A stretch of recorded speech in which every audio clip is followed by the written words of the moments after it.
Verso 16: Então respondeu o povo e disse: Nunca nos aconteça que deixemos o Senhor para servirmos a outros deuses, porque o Senhor é o nosso Deus. Ele é o que nos fez subir, a nós e a nossos pais, da terra do Egito, da casa da servidão, e o que tem feito esses grandes sinais aos nossos olhos, e nos guardou por todo o caminho que andamos, e entre todos os povos pelo meio dos quais passamos.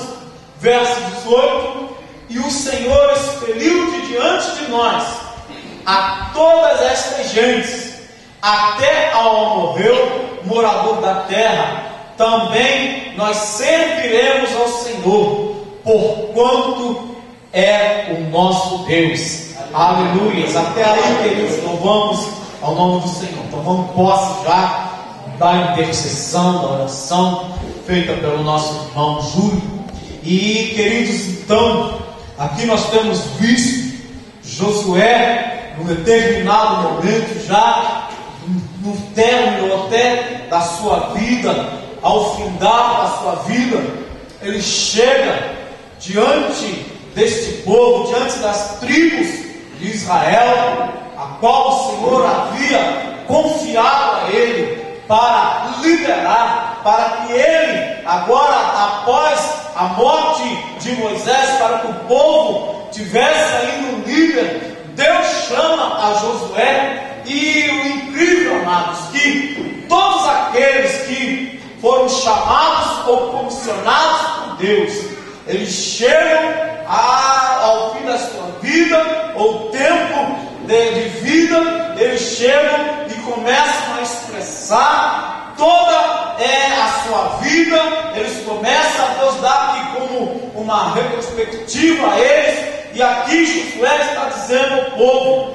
que eles tomassem uma decisão, que eles viessem a escolher se eles iriam continuar ou servindo a Deus, o Deus do livramento, o Deus da providência.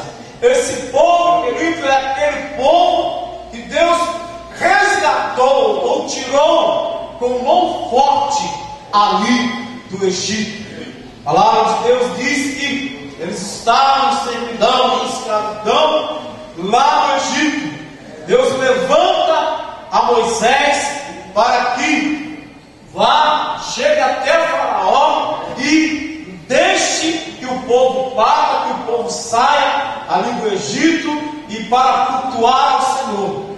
Mas segundo as escrituras, Faraó endurece o seu coração, e ali Deus, milagrosamente ou poderosamente, começa a enviar os seus ares, os seus juízos ali no Egito. E nós conhecemos a palavra, nós vemos ali as provas a que Deus faz com que os egípcios passem, para que até o final, a última prova, a morte dos primogênitos, eles liberem ao povo para cultuar, para adorar o único e verdadeiro Deus. Aí ele entra em dificuldade. Esse povo sai, quando eles estão saindo do Egito, Faraó volta atrás no seu pensamento, na sua vontade, e passa a perseguir aquele povo. Agora o povo entra no deserto, tem dificuldades.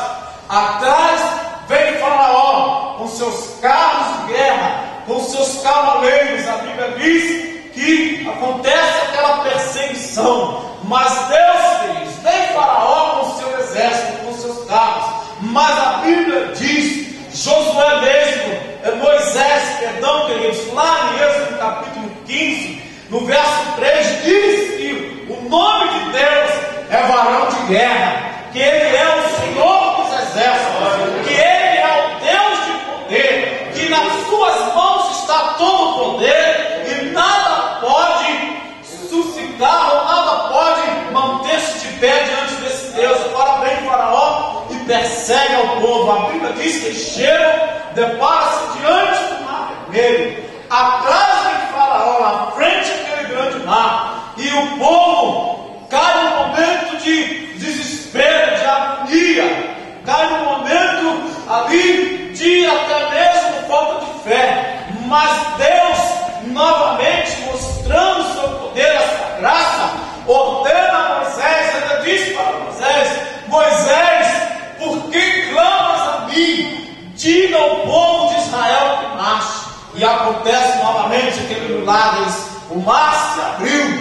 Israel passa a sede por aquele mar. Deus dá a ele condições de atravessar sobre o mar vermelho. E atrás continua o faraó na perseguição. Quando Israel passa, quando Israel está em segurança, do outro lado, a Bíblia diz que o mar, então, novamente, com as suas ondas, os seus vagalhões, ele vai e traga e consome ali Faraó e aquele exército. E esse povo vê tudo isso. Então nós vemos as maravilhas. Deus supre as necessidades, envia o maná, o povo sente fome, o povo está em dificuldade. Deus envia o maná, o pão vem do céu e alimenta esse povo. Eles passam por situações, no momento de sede, Deus ordena também a Moisés: toca na rocha, e Deus sacia a sede deste povo. E quando nós vemos essas maravilhas, queridos, nós vemos que o povo passa por isso tudo. Deus dá os viveiros, Deus dá os alimentos, Deus supre as necessidades, Deus alimenta aquele povo. Mas diante disso tudo, vai passando-se os anos, o povo, querido, momentos ainda vem e esquece-se de Deus, faz tudo o contrário, deixa de adorar o Deus vivo e verdadeiro, e ainda, queridos, com seu coração lá no Egito, em momentos até de dificuldades, quando Deus ordena que Moisés suba lá no alto do monte e dá a ele os mandamentos. Moisés demora-se, passa-se 40 dias e 40 noites, está no alto do monte. A Bíblia diz que o povo ali sente-se sozinho, sendo líder, e pede Arão e pede que façam para eles ali a figura do boi, e começa a adorar aquele boi. Quando Moisés e Josué descem daquele monte, Josué, esse mesmo que temos lido esse livro nesta noite, ele escuta o alarido, ele escuta um festejar, ele escuta como se estivesse havendo uma grande festa, e diz para Moisés: olha, está havendo uma grande festa, um alarido lá no arraial. E Moisés, já alertado por Deus, sabe que ali não era uma festa comum, eles estavam fazendo uma festa profana, uma festa mundana. Ali eles estão fazendo da idolatria, uma festa carnal. Ali há todo tipo de sensualidades, sexo. Ali eles estão fazendo uma festa que não agrada a Deus. Primeiramente eles fazem um ídolo, e depois, para adorar esse ídolo, eles se levam a todo tipo de luxúria. E a Bíblia diz que Deus não se agrada disso. Mas Deus, na sua infinita misericórdia, o que Deus faz? Preserva esse povo. Deus, queridos, é o Deus de amor. Moisés intercede por esse povo, e bom, queridos, Deus vai dando os livramentos. Mas aqui Josué, queridos, como aconteceu essa história? A Bíblia diz, queridos, que, eu volto a dizer aos irmãos, quando Deus vocaciona, ou Deus chama alguém, Ele capacita. Nós vamos ver quem foi Josué. Então Josué participou, viu todas aquelas provas, viu o agir de Deus, o mover de Deus lá no Egito. A Bíblia diz que antes da morte dos primogênitos acontece a primeira Páscoa. Josué está presente. Quando, durante a noite, Deus ordena que eles matem ali um cordeiro, e celebra-se a primeira Páscoa. E o sangue daquele cordeiro, é aspergido sobre os umbrais, sobre as janelas, e onde, querido, o anjo vem à meia-noite, o anjo da morte, onde ele vê aquele anjo, vê aquele sangue do cordeiro, ele passa sobre aquela casa, e a casa que tem o sangue do cordeiro, aquela casa é preservada, aquela casa não há morte, aquela casa é reconhecida que ali mora ou ali está o povo de Deus. Josué participou desta primeira Páscoa no Egito, ele viu com seus próprios olhos. Também Josué, ali o mar vermelho. Josué viu todo o poder de Deus, o agir atual de Deus no deserto. A Bíblia diz, queridos, que foram 40 anos de peregrinação, mas as roupas não envelheceram, os calçados não se acabaram, e Deus susteve aquele povo todos os momentos. Mas, queridos, muitas das vezes esse povo, ele volta-se contra Deus.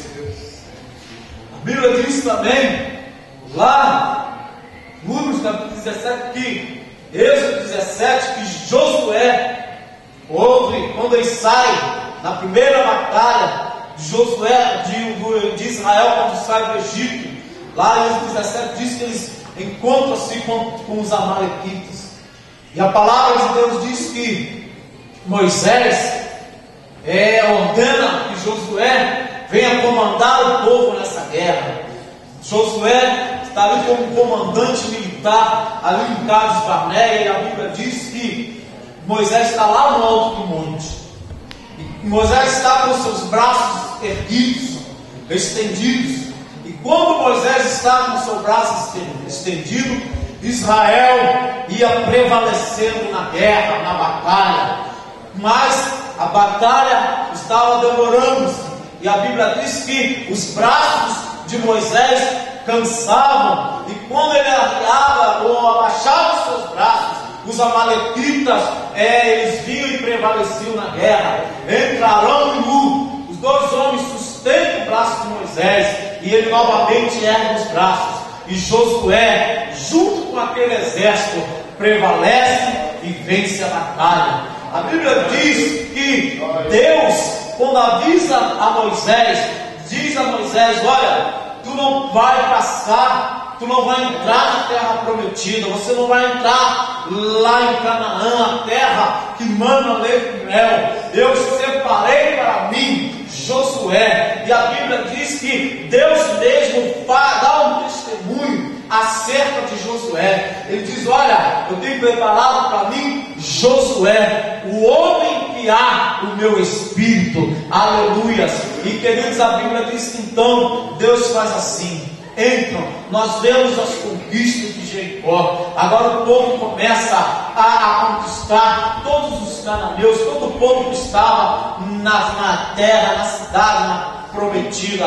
A Bíblia diz que o Senhor vai, através de Josué e desse povo, Deus vai exterminando, Deus vai tirando os adversários. O Deus da conquista, o Deus da vitória, entrega nas mãos daquele povo aquela terra que havia sido prometida. Como nosso irmão Jean aqui leu para nós a palavra de Deus, porque Deus não é homem para que minta, nem filho do homem para que se arrependa. Se Ele prometeu, Ele cumpre, porque Ele é santo, Ele é maravilhoso. Olha, Deus é bondoso, nas tuas mãos está todo o poder. Se Deus fez uma promessa na tua vida, saiba que Ele irá se cumprir, porque Ele não é homem para que minta, e Ele tem prazer. Aqui mesmo nas Escrituras nós vamos ver o homem de Deus falando que nenhuma das palavras que Deus havia dito, nenhuma delas caíram por terra, porque Deus tem prazer em cumprir a sua palavra. Aleluia. Agora nós vemos, queridos, que diante de todos esses problemas, agora aqui Josué chama o povo à responsabilidade.